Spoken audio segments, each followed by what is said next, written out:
وَإِن لَّمْ تَفْعَلُوا فَأْذَنُوا بِحَرْبٍ مِّنَ اللَّهِ وَرَسُولِهِ، اگر تم سود سے توبہ نہیں کرتے تو اللہ اس کے رسول سے جنگ کے لیے تیار ہو جاؤ۔ کس کی ماں نے دودھ پلایا ہے؟ جو اللہ رب العزت سے جنگ کرے۔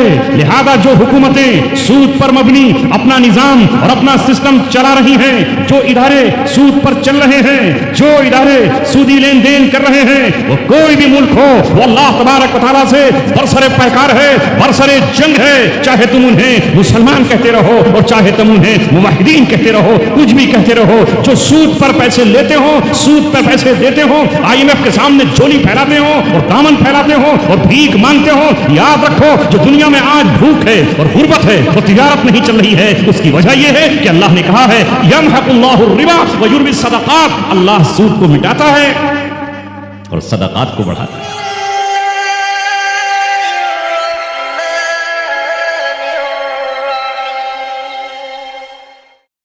اور آپ سے کچھ کہنا چاہیے۔ آج کا عنوان ہے اصلاح معاشرہ۔ سچی بات ہے جو مولانا نے فرمائی کہ میں بڑا تلخ تجربہ لے کے لوٹا ہوں۔ میں سخت حالات سے گزر کر یہاں آیا ہوں۔ کیا پیغام دوں آپ کو؟ میری کوئی حیثیت نہیں، میں کچھ ہوں ہی نہیں اپنے آپ میں، لیکن ہاں میرے اور آپ کے بڑے مجدد ملت حضرت شیخ الہند علیہ الرحمہ جب مالٹا کی قید سے رہا ہو کر باہر آئے، لوگ پوچھنا چاہتے ہیں کہ آپ ہمیں کیا پیغام دینا چاہیں گے؟ آخری عمر ہے، آخری سفروں کی گھڑیاں ہیں، آپ دنیا سے رخصت ہوا ہی چاہتے ہیں، اس لیے ہمیں آپ پیغام دیجئے کہ آپ نے ان کال کوٹریوں میں، اس تنہائی میں آپ نے کیا سیکھا، اس ملت کو کیا دینا چاہیں گے، اس امت کو آپ کیا دینا چاہیں گے، اس کے لیے آپ کا پیغام کیا ہے؟ تو اس بوڑھی شخصیت نے، اس مجدد وقت نے، دارالعلوم دیوبند کے پہلے طالب علم نے جو پیغام دیا وہ کاغذ پر لکھا گیا، وہ تاریخ کا حصہ بنا، اور آج وہ میں آپ کے سامنے بیان کر رہا ہوں۔ انہوں نے کہا اس ملت، اس امت کی تباہی کا سامنے جیل میں بیٹھ کر تنہائیوں میں جو غور کیا تو بس دو ہی سبب پائے۔ کتنے؟ دو سبب پائے۔ ایک قرآن سے دوری اور دوسرے آپس میں انتشار، اختلاف، آپس کی لڑائی، فرقہ بندی، آپس میں گروہ بندی، یہ ہے اس کی تباہی و بربادی کی ذمہ داری۔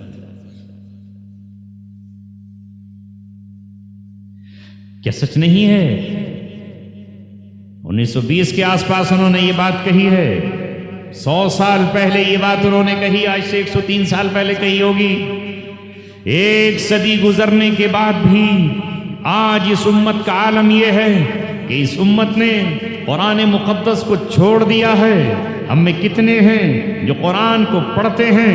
حضرت شیخ الہند رحمۃ اللہ علیہ نے جیل کی سلاخوں میں، کال کوٹری میں، بڑھاپے کے عالم میں، بوڑھی ہڈیوں نے، بوڑھے قلم نے اس وقت قرآن کریم کا اردو زبان میں ترجمہ کیا، جو آج ترجمہ شیخ الہند کے نام سے جانا جاتا ہے، اور اس کی سائیڈ میں تفسیر لکھی گئی، وہ تفسیر شیخ الاسلام حضرت مولانا شبیر احمد عثمانی نور اللہ مرقدہ نے لکھی۔ وہ چاہتے تھے کہ اللہ کا جو پیغام ہے جو عربی زبان میں ہے، اور ہماری زبان عربی نہیں ہے، اور ہماری زبان اب فارسی بھی نہیں ہے، ہماری زبان اردو ہے، اردو زبان میں ترجمہ کر کے انہوں نے ان لوگوں سے یہ کہا جو عربی نہیں سیکھ سکتے، عربی پڑھ نہیں سکتے، اردو جانتے ہیں، وہ اللہ کے پیغام کو سمجھ لیں، پڑھ لیں۔ اس زمانے میں انہوں نے ترجمہ کیا، جو لفظ بلفظ ترجمہ تھا، جو لفظی ترجمہ تھا، پھر انہی کے شاگرد رشید، مجدد ملت، مجدد معاشرت حضرت مولانا اشرف علی تھانوی نور اللہ مرقدہ نے دوسرا ترجمہ کیا، جو جو محاوری ترجمہ تھا، اور پھر ایک تفسیر بیان القرآن لکھی. یہ کیوں لکھ رہے تھے؟ یہ کیوں اس کو اردو میں ٹرانسلیٹ کر رہے تھے؟ اس لیے کہ اللہ رب العزت کا پیغام اس امت کے پاس پہنچ جائے، اور وہ اللہ کا پیغام جب اس کے پاس پہنچے تو اس کی زبان تو تلاوت کرے، اس کی آنکھیں تو قرآن کی زیارت کرے، اور اس کے کان جب اس کو سنے تو دل کی دنیا میں اتر جائے. جب وہ اس آیت پر پہنچے، اے لوگو، اے ایمان والو، یا ایھا الذین آمنوا اذکروا نعمت اللہ علیکم، اے ایمان والو، اللہ رب العزت کی نعمت کو یاد کیوں نہیں کرتے؟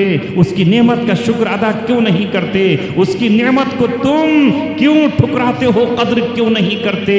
اذ کنتم اعداء، جب تم دشمن تھے، آپس میں ایک دوسرے کے گلے کاٹتے تھے، ایک دوسرے کا قتل کرتے تھے، ایک دوسرے کے ساتھ تم خون کی ہولیاں کھیلتے تھے.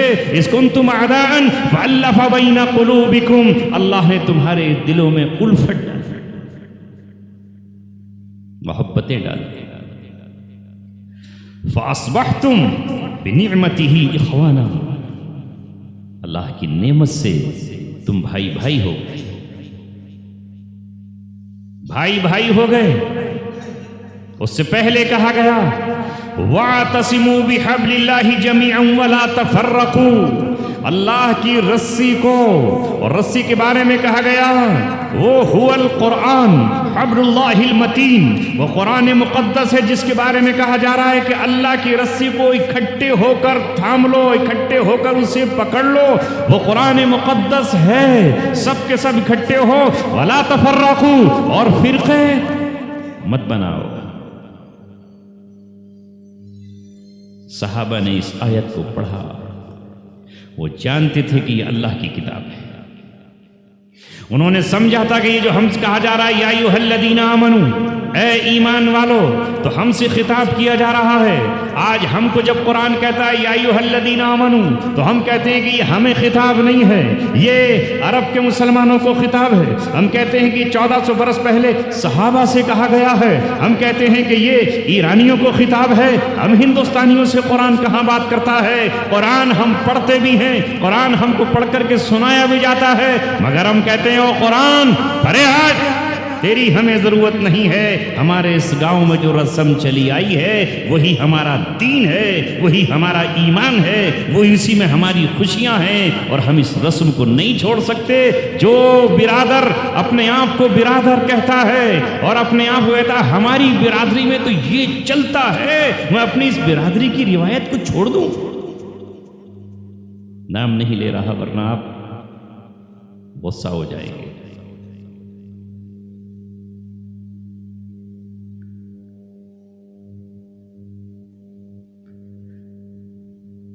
کون ہے حضرت؟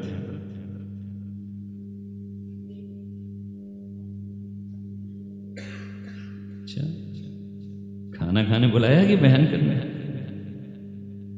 کھانا تو روز اپنے گھر کھاتا ہے. آج کا وہ دور نہیں ہے کہ اسے گھر میں چٹنی روٹی کھائے اور آپ کے یہاں اسے کوئی اچھی چیز مل رہی ہے. جو آپ کھلا رہے ہو وہی روز کھا رہا آج کا مسلمان.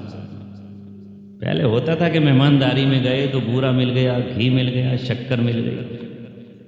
شادی اور بارات میں جو ہے وہ کسی کو مل گیا تو بورا ہی اڑا دیا اور چاولوں کا. وہ غربت کا زمانہ تھا. آج تو دن دناتن ہر آدمی کھا رہا ہے اور ناشکری بھی کر رہا ہے، دعا بھی نہیں کرتا. تو اس موبائل کا تھوڑی دیر کے لیے گلا گھونٹ دیجیے. میں نے بھی اپنے موبائل کا گلا گھونٹ رکھا ہے، ورنہ وہ مجھے ہی پریشان کرتا ہے. تو تھوڑی دیر کے لیے اسے بند کر دیجیے، اٹھائیے مت. جو فون کر رہا ہے آپ کو تو پڑھے لکھے ہیں ماشاءاللہ. اگر آپ کے دروازے پر بھی کوئی آدمی آئے تو اسے اجازت لینی چاہیے. ہے داخل نہ ہو کسی کے گھر میں یہاں تک کہ اجازت نہ لے لو.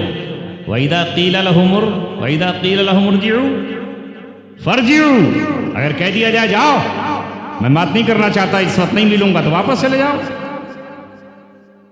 تو ہمارا تو حال یہ ہے کہ جس وہ فون کر رہا ہے اسی وقت ترنت ہمیں اٹھانا ہے، چاہے ہم لیٹرین میں بیٹھے ہوں. وہ جو فون کر رہے ہیں ان حضرت کو تاخیر نہ ہو جائے. لیٹرین میں بیٹھی بیٹھے چل رہی ہے, ہلو ہلو, بتا دو نا اسے کیا کر رہا ہوں, ایکسپورٹ کر رہا ہوں اس وقت. کھانا کھا رہا ہے تو اسے اٹھا رہا ہے. ابھی مسجد میں فرضوں میں بیٹھا ہوا نماز پڑھ رہا ہے, نماز کے ترنت بعد ابھی سنتیں نہیں, دعا نہیں, کچھ نہیں پڑھ رہا.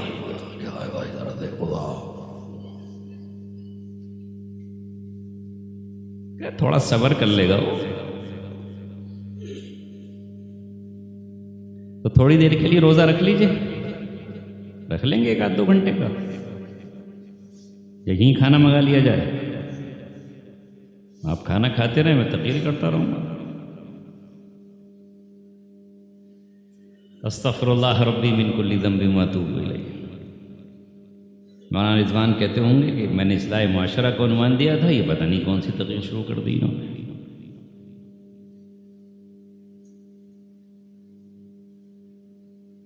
تو وہ اسی پر آ رہا ہوں کہ قرآن, دین, سنت سے کوئی رشتہ نہیں ہے. ہمارے باپ اور دادا جو ہمیں سلسلہ دے کر گئے اسی پہ ہم چلتے چلے جائیں گے. یہ صحابہ نہیں تھے, یہ قرآن کی پہلی جماعت ایسی نہیں تھی. قرآن جب ان کے پاس آیا وہ کچھ بھی کرتے تھے, چاہے انہیں وہ چیز کتنی ہی محبوب کیوں نہ تھی. ہاں وہ ننگے ہو کر قرآن خانہ کعبہ کا طواف کیا کرتے تھے, مگر جب حضرت علی نے اعلان کیا سن 9 ہجری میں, آج کے بعد کوئی بھی خانہ کعبہ کا ننگے بدن طواف نہیں کرے گا, تو نہیں کرے گا آج کے بعد. اور یہ قرآن نے جب کہا انما المشرکون نجس فلا يقربوا المسجد الحرام بعد عامهم هذا, آج تک مشترکہ حج ہو چکا, آج کے بعد حدود حرم میں وہی داخل ہوگا جو صاحب ایمان ہوگا. تو صحابہ کرام نے پہرے دار بٹھا دیے, آج کے بعد کوئی غیر مومن غیر مسلم حدود حرم میں داخل نہیں ہوگا. ہم ہوتے تو کہتے ارے بھیا چچا کو کیسے داخل نہ ہونے دو گے, ماموں تو آئے گا.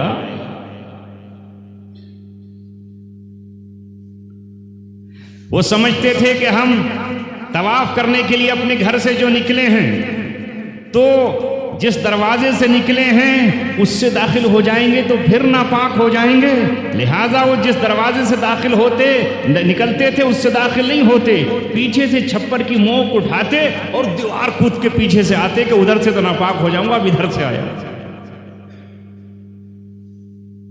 قرآن کریم نے کہا یہ نیکی نہیں ہے کہ تم گھروں کے پچھواڑوں سے آؤ,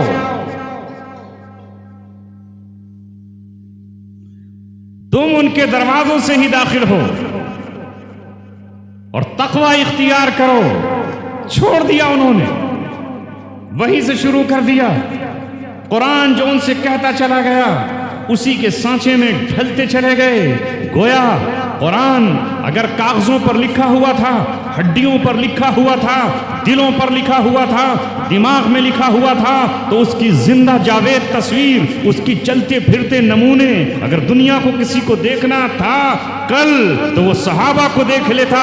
قرآن نے جو ان سے کہا وہ اس کے سانچے میں ڈھل گئے. قرآن نے ان سے یہ کہا کہ تمہیں پاک رہنا ہے تو انہوں نے پاکی اختیار کر لی. قرآن کریم نے ان سے کہا کہ تمہیں تجارت اب سود پر مبنی نہیں کرنی ہے, آج کے بعد سودی لین دین کو بھول جاؤ, آج کے بعد سودی تجارت کو بھول جاؤ. رب دو جہاں کی قسم جو قرآن نے ان سے کہا تھا اس پر عمل کر کے دکھا دیا.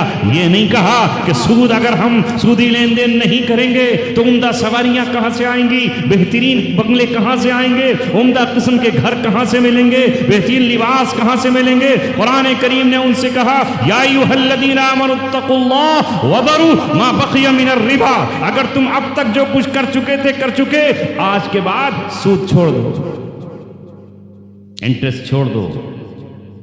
ان کنتم مؤمنین, اگر تم مومن ہو. چھوڑ دیا انہوں نے ایک ہی جھٹکے میں سود. آج کا مسلمان بولو مولانا تم چھوڑ دو, امام صاحب تم چھوڑو, مؤذن صاحب تم چھوڑو, میں تو سودی لین دین کروں گا بھی, گواہ بھی بنوں گا, ضامن بھی بنوں گا.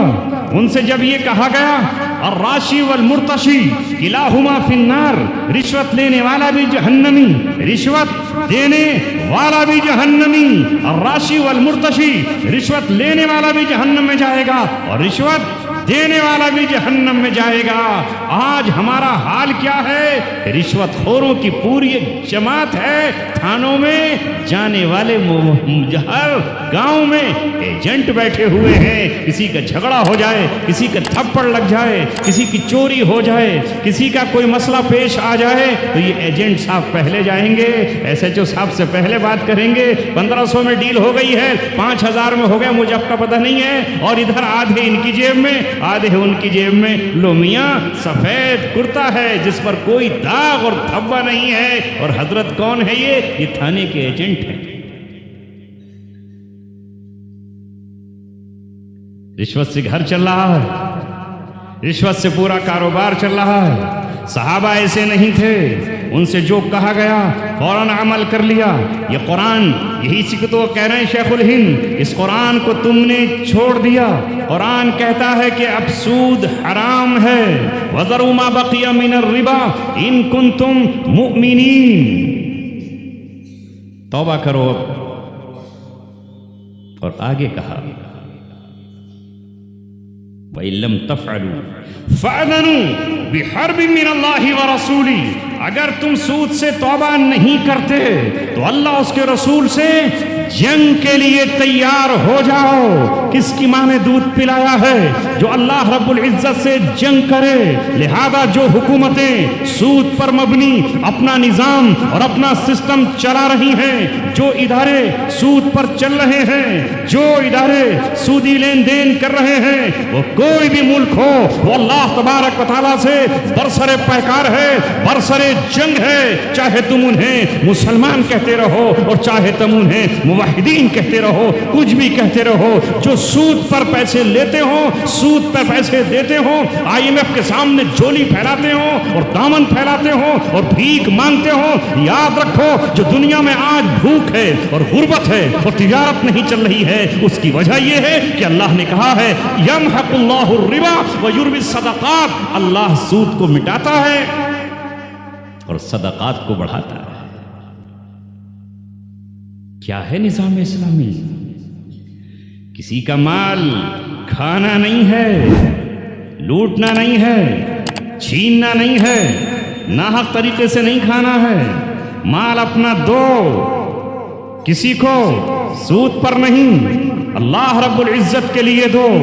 اور اگر آپ کسی کی مدد کرتے ہو تو آپ کو یہ حق نہیں ہے 1 لاکھ دے کر 1,14,000 لوگے، تمہیں سود خور نہیں رہنا ہے۔ اور اگر تم ایسا کرتے ہو تو اللہ سے جنگ کے لیے تیار ہو جاؤ۔ اللہ رب العزت سے ہم برسر پیکار ہیں، میدان جنگ میں کوئی اور نہیں، اللہ کے سامنے کھڑے ہیں اور سمجھ کیا رہے ہیں کہ ہم نے 4 سجدے ادا کر لیے تو اللہ تبارک و تعالی ہم سے راضی ہو جائے گا۔